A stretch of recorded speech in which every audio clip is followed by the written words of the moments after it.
Как оплатить за жилищно-коммунальные услуги в любое время, в любом месте, без комиссий и без очередей? В период пандемии этот вопрос как никогда актуален. Якутская процессинговая компания «Платежи» на протяжении 5 лет ведет активную деятельность и помогает якутянам осваивать онлайн-сервисы. Все подробности у Анны Лебединской.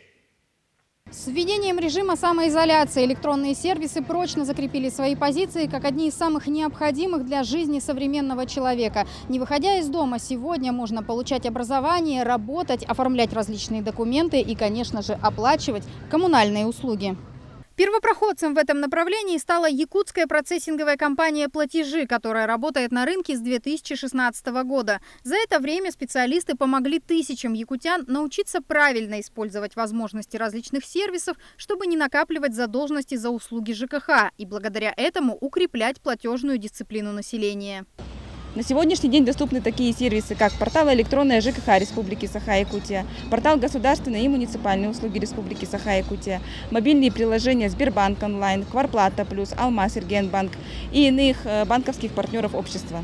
На сегодняшний день ЯПК «Платежи» сотрудничает с 220 поставщиками услуг по всей республике, которые по достоинству оценили качество, надежность и эффективность сотрудничества, особенно в период пандемии.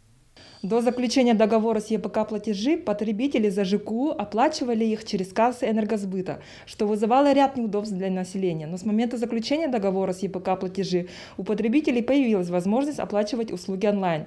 С введением режима самоизоляции, благодаря ЕПК «Платежи», когда закрылись все кассы, оплата с населения происходила только через их сервисы, что сыграло большую роль в поддержании деятельности организации.